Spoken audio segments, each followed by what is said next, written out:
नमस्ते जी, मैं हूं मधुमेह स्पेशलिस्ट डॉक्टर निखिल प्रभु और आज इस वीडियो में मैं आपको बताना चाहता हूं कि आपने जो मुझे प्यार दिया, सपोर्ट किया, मेरे वीडियोस को देखा, शेयर किया, उसके लिए बहुत बहुत थैंक यू। ये वीडियो बनाने का मेन उद्देश्य यही है कि थैंक यू।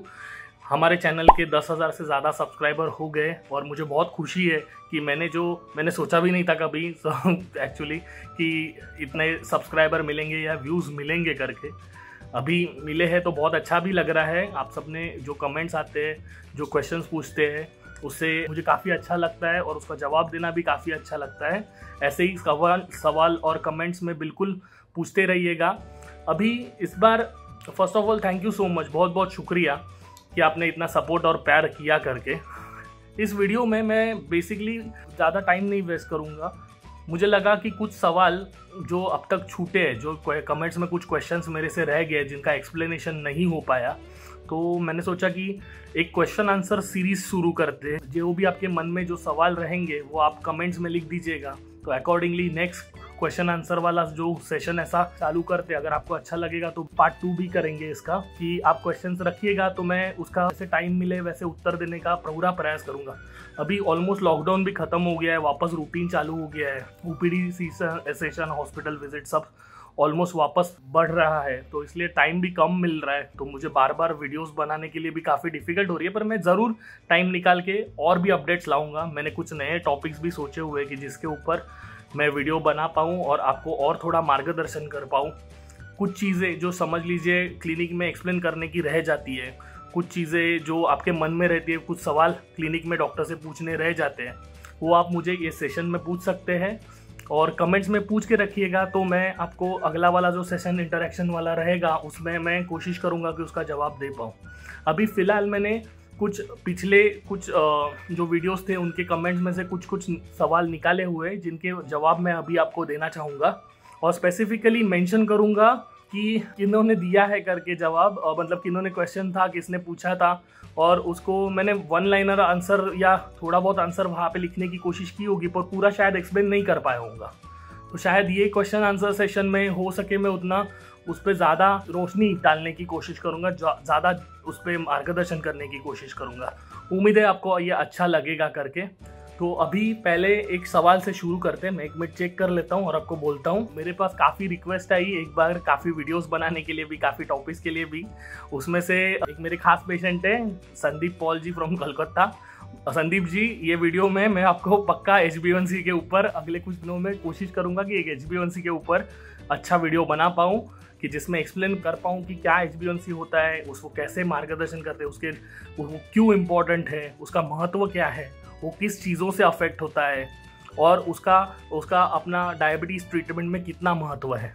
इसके ऊपर भी मैं एक ज़रूर वीडियो बनाऊंगा, मुझे ध्यान है संदीप जी। अभी एक क्वेश्चन आया था कि भावी से, उन्होंने पूछा था how often should we check our sugar levels.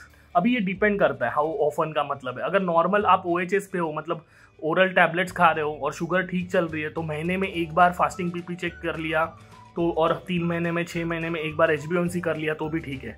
अगर आपका शुगर फ्लक्चुएशन ज़्यादा है, अगर आपका शुगर अच्छा कंट्रोल में नहीं आ रहा है, तो फ्रीक्वेंट बार बार चेकअप का ज़रूरत है, स्पेशली SMBG। तो इसको भी रूटीन में आप ऐसा समझ सकते हैं कि मिनिमम महीने में एक बार फास्टिंग और PP खाली पेट और 2 घंटे बाद वाला, 3 से 6 महीने में एक बार HbA1c। अगर शुगर अनकंट्रोल्ड है, फ्लक्चुएशन ज़्यादा है, तो और बार बार भी शायद चेक करना पड़े। अगर आप SMBG यूज़ करते हो, तो मतलब मशीन का ग्लूकोमीटर यूज़ करते हो, तो घर पे हफ्ते में 2 बार या 3 बार भी चेक कर सकते हैं मिनिमम। मुझे लगेगा उससे बेहतर रहेगा। और आपके डॉक्टर अगर आपको बोलते हैं कि और ज़्यादा बार चेकअप करो, मेडिसिन चेंज करने में आसानी होगी, तो आप और भी फ्रिक्वेंटली चेकअप कर सकते हो। पर मिनिमम आपको महीने में एक बार फास्टिंग या PP चेक करना ही है। अभी दूसरी कमेंट थी अनिल शाह जी से। उन्होंने पूछा था, sir and without an medicine can diabetes be manage and what is the range for it. अभी मुझे लगता है इनिशियल स्टेज में, जब भी नया नया डायबिटीज निकला है, न्यूली डिटेक्टेड है और आपका HbA1c ज़्यादा ऊपर नहीं है, प्री डायबिटीज और डायबिटीज के 7 के अंदर है, तो आप अच्छा इनिशियल स्टेट में आप अच्छा लाइफस्टाइल मॉडिफिकेशन, मतलब अच्छा डाइट कंट्रोल और एक रेगुलर एक्सरसाइज, वेट लॉस करना, वजन कम करना, इससे स्टार्टिंग स्टेज में आप वेट लॉस के जरिए काफ़ी अच्छा मैनेज कर सकते हो विदाउट मेडिसिन भी। पर ये ज़रूरी नहीं है। मैं एक अगला वीडियो बनाऊंगा कि जिसमें बताऊंगा कि कैसे रिवर्स हो सकता है, किन लोगों का डायबिटीज़ रिवर्स हो सकता है और किन का नहीं हो सकता और क्यों नहीं हो सकता। तो इसके लिए भी मैं एक सेपरेट वीडियो बनाऊंगा कि जिससे आपको बता पाऊँ कि किन लोगों में डायबिटीज़ कवर अप हो सकता है, रिकवर हो सकता है, रेमिशन में जा सकते हैं। मतलब कुछ पेशेंट कुछ टाइम के लिए मेडिसिन के बिना भी शुगर कंट्रोल कर सकते हैं अगर वो सर्टन वेट लॉस पे फोकस करे। पर मुझे लगता है कि 7 HbA1c के अंदर अगर आपका रहेगा और न्यूली डिटेक्टेड डायबिटीज मतलब समझ लीजिए कुछ महीने या साल हुए, तो इनिशियल स्टेज में आप कंट्रोल कर पा सकते हो। जैसे ड्यूरेशन बढ़ेगा, जैसे टाइम बढ़ेगा, वैसे अंदर का पैनक्रियाटिक रिजर्व कम होता जाएगा, तो उतना और ज़्यादा डिफिकल्ट होगा कि ऑफ द मेडिसिन जाना। प्लस फैमिली हिस्ट्री रहेगी तो और ज़्यादा चांसेस है कि पैनक्रियाज भी फॉल्टी रहने के चांसेस है, तो प्रोडक्शन भी इश्यूज भी आएंगे, इंसुलिन प्रोड्यूस कम होगा।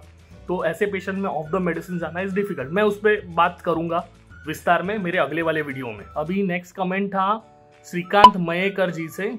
उन्होंने पूछा था which is the best medicine for diabetes that does not have side effects. अभी डायबिटीज में ऐसा कोई मेडिसिन नहीं है कि जिसका कोई साइड इफेक्ट नहीं है। पहले तो आपको एक बात समझ लीनी चाहिए, अगर पानी भी आप ज़्यादा क्वांटिटी में पीते हो तो वो भी हानिकारक हो सकता है। जैसे मैंने कहा कि अगर पानी भी आप ज़्यादा क्वांटिटी में पीसो तो वो भी सेहत के लिए हानिकारक हो सकता है। तो हर एक मेडिसिन को कुछ कौन से कुछ प्रोज है, हर एक मेडिसिन का मैकेनिज्म ऑफ एक्शन है, वो कैसे काम करती है, कहाँ पे एक्ट होती है। कुछ गट पे एक्ट होती है, कुछ किडनी पे एक्ट होती है, एक्स्ट्रा शुगर बाहर फेंकती है, कुछ गैस्ट्रिक एम्प्टिंग स्लो करती है, कुछ अंदर से इंसुलिन प्रोडक्शन कम करती है, कुछ भूख कम करने वाली मेडिसिन है। तो हर एक का अलग अलग काम करने का तरीका है हर दवा का। तो उसका साइड इफेक्ट भी या उसका प्लस और माइनस भी उसके मैकेनिज्म ऑफ एक्शन पे, मतलब वो कैसे काम करती है उस पर निर्भर करता है। तो 100% वाला तो कोई ऐसा चीज़ नहीं है। पर मेजॉरिटी ऑफ द टाइम जो भी अभी मार्केट में दवाइयाँ है वो काफ़ी सेफ है। वो मार्केट में आने से पहले काफ़ी हज़ारों पेशेंट्स पे ट्राई हुई है, उनके ट्राई अप्रूव होने के बाद ही सरकार ने उसको मार्केट में लाया हुआ है। तो ऐसा आप मत सोचिए कि उसे कुछ बहुत ज़्यादा साइड इफ़ेक्ट्स है या ऐसा, दे आर क्वाइट सेफ। पर हर एक को कुछ कुछ दवाई रहती है कि जैसे किडनी का क्रिएटिनिन बढ़ा हुआ है तो कुछ दवाइयाँ नहीं दे सकते, कुछ हार्ट पेशेंट्स रहेंगे तो उनमें कुछ दवाइयाँ नहीं दे सकते। तो अलग अलग पेशेंट के लिए अलग अलग सिस्टम के हिसाब से थोड़ा बहुत दवाइयाँ चेंज करने की ज़रूरत पड़ती है। पर एज सच साइड इफेक्ट्स ऐसा मेजर हर एक का नॉर्मल पेशेंट्स में इट इज़ वेरी डिफिकल्ट। जैसे कुछ दवाइयाँ है जो जैसे प्रेगनेंसी में हम लोग दवाई यूज़ नहीं कर सकते, इंसुलिन यूज़ करना पड़ता है। तो वैसे हर एक चीज़ में, हर एक पर्टिकुलर पेशेंट में, हर एक उसका जो पिछला हिस्ट्री है उसमें कोई ऑपरेशन हुआ है कि नहीं, उसमें कोई पहले का एडमिशन कुछ हुआ है, कुछ सर्जरीज हुई है, उसके ऊपर भी काफ़ी सारी चीज़ें डिपेंड करती है कि कौन सी दवाई उसके लिए अच्छी रहेगी और कौन सी इतना अच्छा नहीं रहेगा करके। अभी नेक्स्ट कमेंट था आसिया अंसारी जी का। उन्होंने पूछा है साबूदाना, सूजी, पोहा ब्रेकफास्ट में डायबिटीज़ पेशेंट को दे सकते हैं क्या?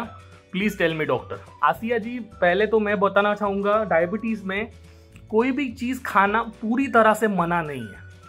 मतलब आपको एक चीज़ समझनी है कि अगर आप कोई भी चीज़ छोटा क्वांटिटी में खाओ तो चलेगा, पोर्शन साइज बहुत मैटर करती है।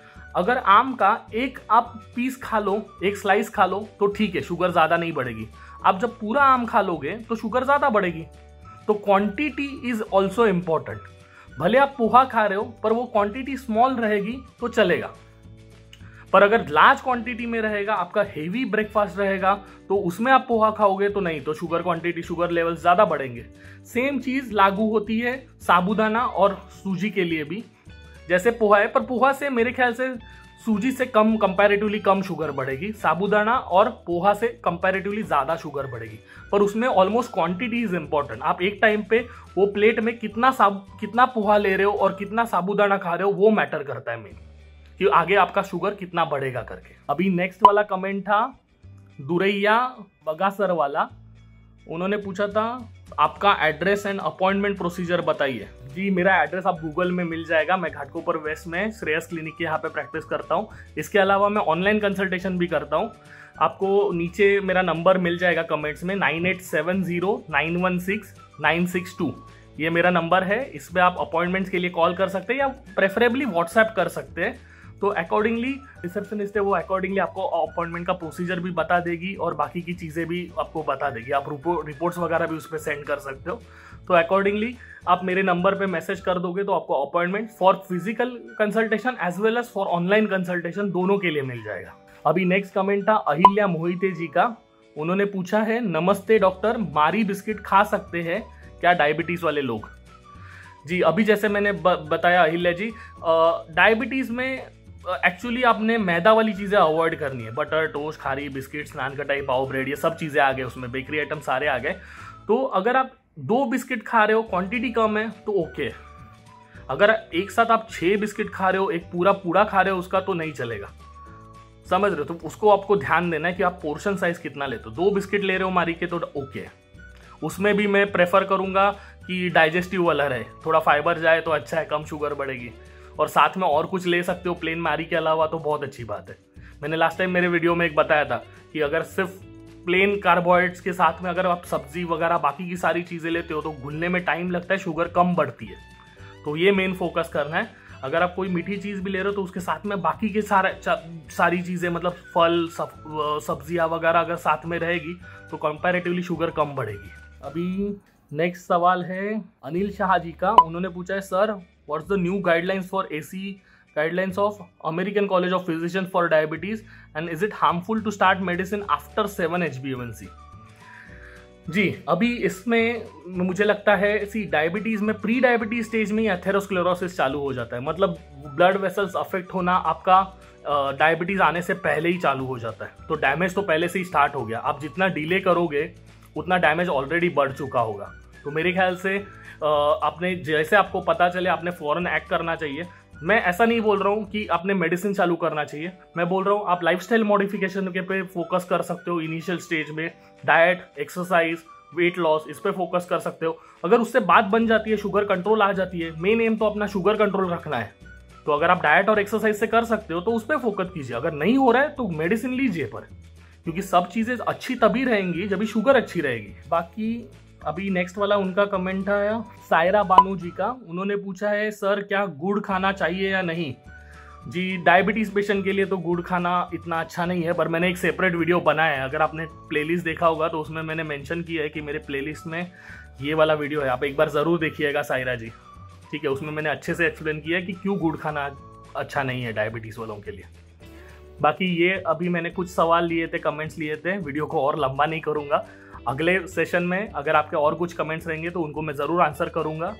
अभी के लिए मैं चाहूँगा कि और कुछ कमेंट्स रहे और मैं ऐसे वीडियो और बनाऊँ या नहीं, या आपको इंटरेक्शन वाला सेशन अच्छा लगता है तो जो भी रहे आपके मन में वो नीचे कमेंट बॉक्स में मुझे बताइएगा।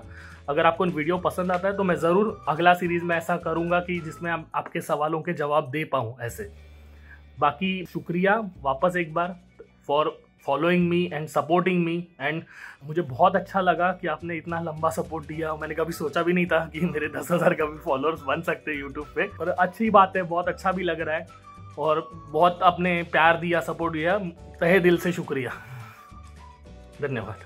आइए मेरे साथ डायबिटीज पे करिए मात। मधुमेह के शुरुआती लक्षण। डायबिटीज में क्या खाना है, क्या नहीं खाना है। सिर्फ 5 दवाइयाँ जो आपकी शुगर कम कर सकती है। मधुमेह के सबसे जरूरी टॉप 5 टेस्ट। मधुमेह में क्या दूध पीना सेहत के लिए अच्छा है? मधुमेह में मूंगी, झुनझुन, पैरों में सुन होना का कारण क्या होता है और इसका इलाज क्या है? दवाई खाना भूल गए तो क्या करना है?